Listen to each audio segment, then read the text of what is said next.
निजेन्द्र बसुमतारी। गामिनि नामा? रामदेव गामिया। सिगां मा दोलोआव दंमोन? आङो सिगां UPPL दोलोआव दंमोन। माबाफोर बिबानाव दंमोन? आङो PCDR निफ्राय लानानै दिनैसिम रानिं आङो खासियाबारि प्राइमारि UPPL दोलोनि आफादगिरि। दिनै नोंथाङा मा दोलोआवहाय जगदान जाखो? आंनि दिनै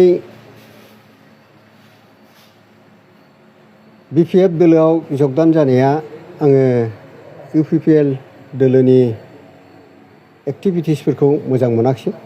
आं 10 बोसोर नायबोबाय। दिनै आङो बिनिखायनो BPF दोलोनि एक्टिभिटिसफोरखौ मोजां नुहुरनाय, लोगो लाज्लायनाया मोजाङै दङ। बेनिखायनो आङो UPPL दोलोखौ नागारनानै दिनै आङो BPF दोलोआव जगदान जादों। नोंथाङा दिनैहाय सासे गोख्रों मावथि हिसाबैहाय UPPL नि मावबोखानाय हिसाबै BPF नि जानानै माबोरै मावलांगोन? आङो BPF नि जानानै मावलांनांगौआ जे BPF दोलोआव जा नियम निथि दं, रुल्स दं, आं बे रुल्स बादिनो आं मावलांगोन। नोंथांजों सोरबाफोर जइन जाफादों नामा? दिनै आंजों लोगोसे रावबो गैथ'वा। उननि थोरोबाव फैबावगोन आंजों लोगोसे। नोंथाङा गोसो जानानैहाय BPF दोलोखौ बजबनानै जइनिं जायो? औ, आङो गोसो जादों आरो मोजां जादों। आंखौ रावबो बरायाखै। आंनि गोसोआनो BPF दोलोआव बोदों। बे BPF दोलोनि एक्टिभिटिसफोरखौ मोजां नुहुरनाय, साननाय हनाय गोरोबज्लायनाय। मानो होनोबा आङो 10 बोसोर UPPL दोलोआव थानानै गोबां नोजोर होबोबाय। बे दोलोनिया गावनि गाव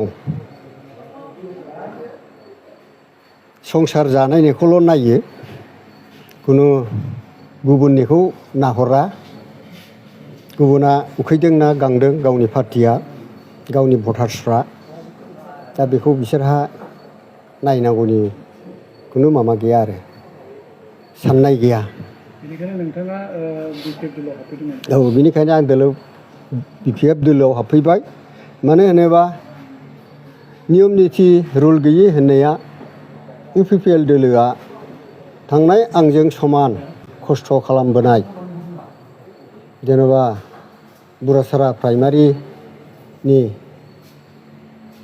मानाव गेदेर रजनिकान्त राभा बिथाङा गोबाव बोसोर खाथिबोदोंमोन। दा बिथांखौबो जोबनायाव आखाइ गोजायै हंगारदों। आंहा बिथांनि थाखाय गोबां दुखु थादों खाथिबोनाय हिसाबै। आरो बेबादिनो बे बुरासारा प्राइमारिनि गाहाय नेहाथारि UPPL दोलोनि रहितन नार्जारि बिथांखौबो बिदिनो अनास्था बाहायदों जोबथारनायाव। दा आंबो बेखौनो सानदों, जोबनायाव आंबो बिथांमोन बादिनो अमासि जानानै ओंखारनांगोन। आं नैबेखौ उननिखौ नाहरनानै ओंखायनो सिगां आङो दिनैनिफ्राय BPF दोलोआव थानानै भटार्स जानानै आङो दोलोआ जे रुल नियम मावनो थाखाय आंनो बिथोन होगोन, आं बेबादिनो मावलांगोन।